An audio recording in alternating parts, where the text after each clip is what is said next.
How are we doing today, John? Doing well, thank you. Good. It's so great to have you here. Miranda.Cady here with John Koetsier from Vancouver today. Good morning. Morning. How are you doing? Really well. So it's afternoon here in Florida and bright and sunny morning there in Vancouver. I've got to tell you, actually, my colleagues and I were just there. We had a huge Sotheby's convention back last May, and your city is absolutely beautiful. I hope you get a chance to visit again sometime. I hope we all get a chance to visit beautiful places like Florida. I was supposed to be in Miami about 2 weeks ago. So I think we're all about ready to just jump on a plane and get out of here as soon as we can, for sure. So thank you for joining me today. I know we've been connected for quite a few years, and I'm making it a goal during this time of hibernation to kind of bring all of my global contacts together and give them the opportunity to talk about what they are experts at in a very comfortable setting and a casual atmosphere. Since we're all at home, I figured we'd have kind of a living room chat, so to speak. cool. So thank you for joining me today. Cool. So, John, what impressed me most, and the reason I reached out, is because you are an extraordinary expert in the field of tech. You've published some amazing articles lately. I saw one of your posts most recently. You posted you published 21 articles in Forbes just over the month of March with 1.3 million views. That's extraordinary. Yes. Thank you.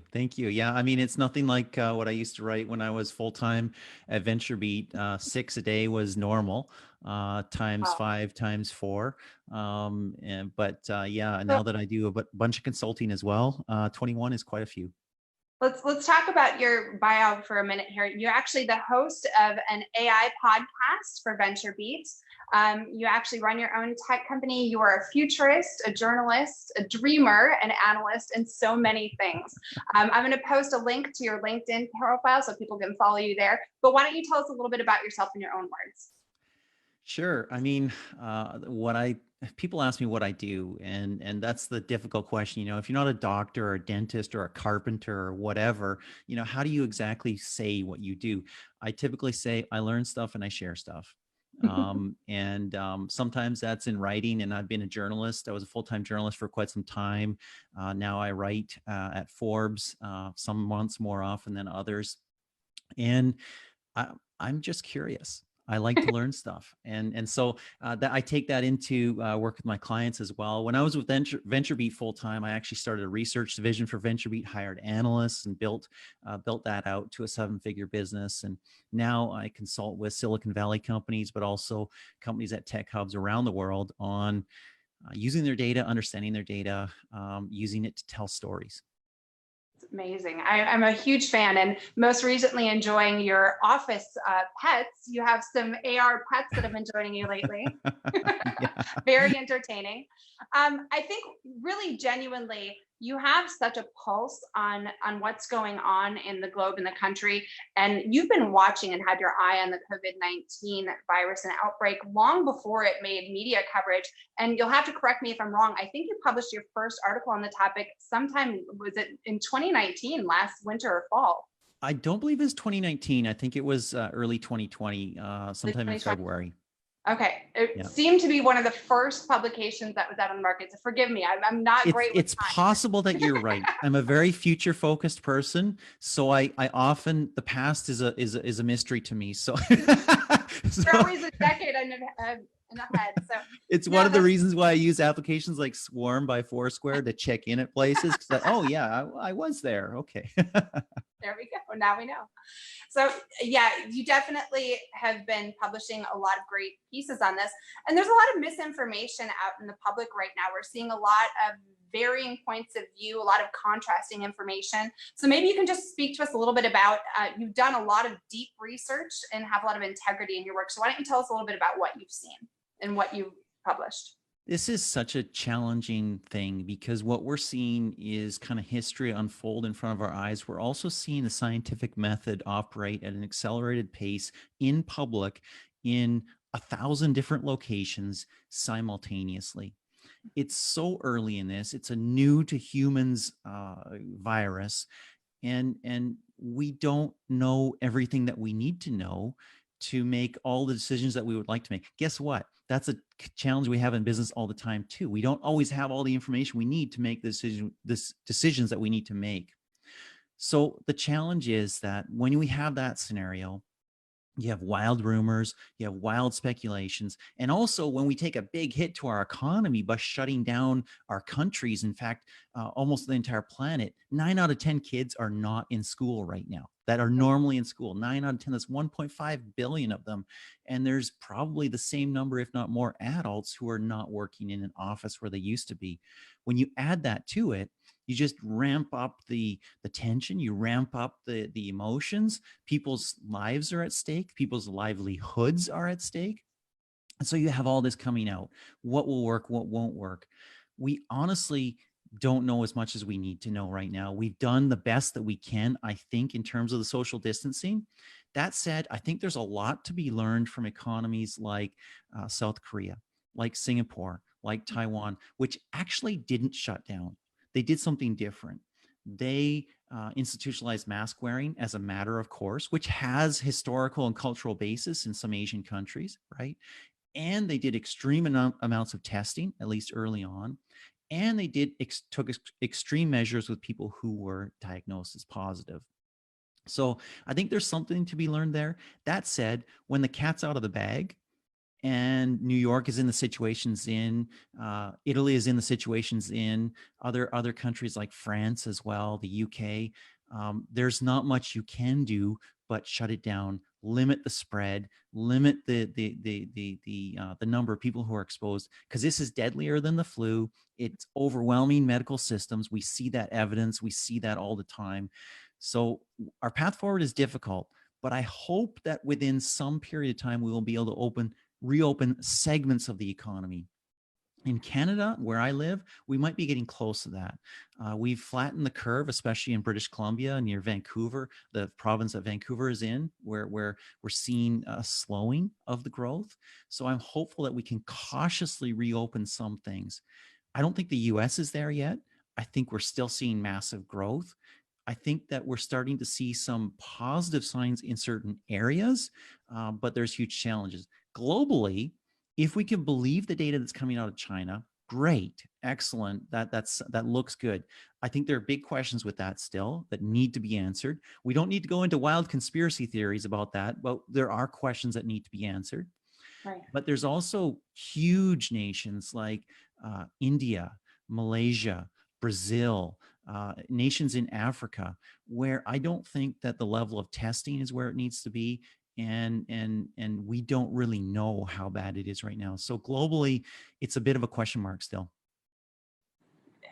It's incredible. I mean, I kind of feel like we're all in this pressure cooker of uncertainty, and it's just bringing everything into focus for all of us. And the only optimism that I really see in this is that during times of uncertainty, when we're out of our comfort zone, that's when we really grow. And one of the things I've been seeing, not only on social media via your posts and some of our other friends' posts, but also out in our communities, I'm seeing people come together, even when we can't be together.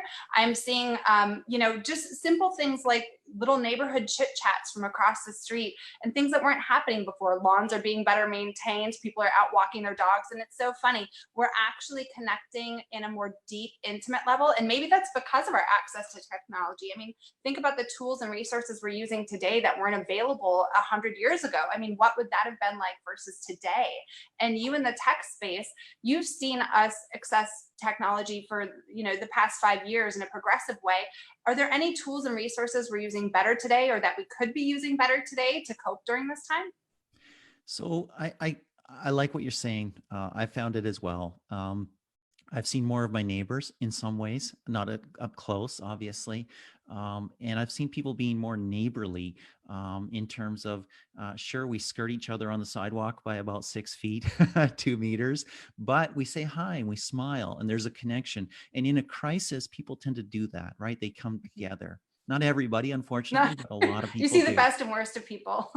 You do. Um, that said, in terms of technological things, it's funny because we have all the tools and that's great. House Party is doing really, really well. Zoom is doing really, really well. You know what? Facebook Messenger and video conferencing on that is really easy. FaceTiming all the members of your family together. That's something that we've started doing intentionally because we're not Mhm. seeing everybody and we want to be in touch with them. It's interesting because one of the things that I want to do that I haven't done is kind of ambient presence. And so I owned a Facebook portal for about 3 months and I sold it. I tend to own a lot of, my wife gets really mad at me. I buy stuff and I sell it at a huge loss. But I want to try stuff. I want to see how it works and all that stuff. Exactly. What are you going to do? So I bought one and I loved how it made me feel like I could talk to somebody. I didn't have to hold a device in my hand. I could just be sort of ambiently present and social without thinking about too much. And I want that now for our dinner time. I'd like to call my mom. I'd like to call others and just, hey, let's have dinner together separately. And I know some people are doing that with an iPad propped up or something like that, which is, I feel like a portal or an Echo Show or something like that is a good solution. Actually, what I really want is I want a full-size 50, 65-inch TV on the wall that's connected to one of these devices. And you know what? It's like the video conferencing room of the future.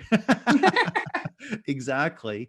And you can be ambiently present. You don't have to be talking about we're having dinner. We're in two separate places. And I think that we're going to see more of that. I know there were startups along that line. There were a few that started up and failed about 5-6 years ago. We've started to see with the Echo Show, with Facebook's portal, which I believe is out of stock right now, by the way. So many things are out of stock. I'm glad I have my camera You right got now. it ahead of Those time. are out of stock. I'm glad I have my selfie stick, right? So they're giving me good light for these sorts of things. Those are out of stock as well. But I think that's a way that we can be together without it.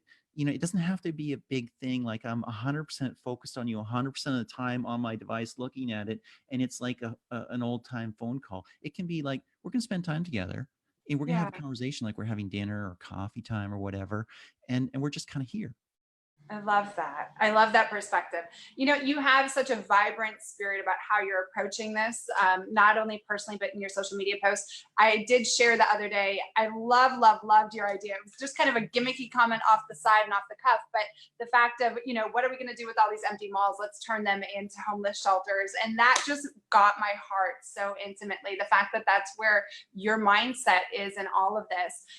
But I do want to we've talked about the positive. I kind of want to touch on the negative a little bit because there is a lot of ambiguity and conspiracy theory and wrong facts being published. You and I talked a little bit about the book 1984, George Orwell. Can you speak a little bit about your viewpoints on how America is mishandling this or the globe? People want to understand. People want to know. People want to have meaning, right? They want to know why something is happening. And when there aren't good answers, because we don't know all the details yet, or because they're shrouded in some mystery because it occurred in a market, perhaps in a city in China, and there's a totalitarian government there, and we don't have all the data that we'd like to have, people start inventing their own answers. And also some unscrupulous people start inventing them for them. In a real life skill is being able to see information and judge it and be able to judge it accurately and not put more weight on evidence that aligns with your personal point of view or your personal preference or your personal political party or leader or anything like that, but look at that evidence and say, hey, does that make sense? If that was true, what are there sources for this? Is it just one opinion? Can I find other corroborations for this? Other things like that. Is this a credible source? Other things like that. We seem to have lost that as a society. It's really, really challenging. And Occam's razor is really important, right? All other things considered, the simplest explanation is usually the one that actually is true. The other thing, is it possible that coronavirus, COVID-19, is a bioweapon? It's possible. Is it likely? Not very. Is it possible that it escaped from a lab in Wuhan? It's possible. Is it likely? I don't know. And we've seen testimony from expert gene researchers and scientists and doctors who say, no, we see the genetic similarity to other things and we see how it could have changed. And so it's not likely. So I accept that. I accept some experts' testimony on that. That said, if it were to come out at some point that, hey, there was some problem at the lab, the biolab in Wuhan, and something did get out, that's That's potentially possible. I'll remain open-minded to that. But we cannot, on the basis of what we would like to believe or what fits with our political preferences or what makes us feel less like victims, we cannot just say, I know that's the case and I believe that's the case, because we don't have all that evidence. And so being able to absorb information and hold it in a place that is neither belief nor disbelief, but variations of the two and percentages of probability is a real life skill that we're lacking right now.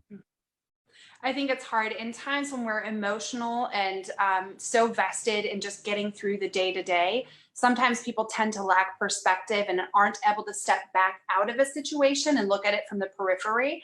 And I think that's so crucial and important right now is for everyone to just kind of step back, take a breath.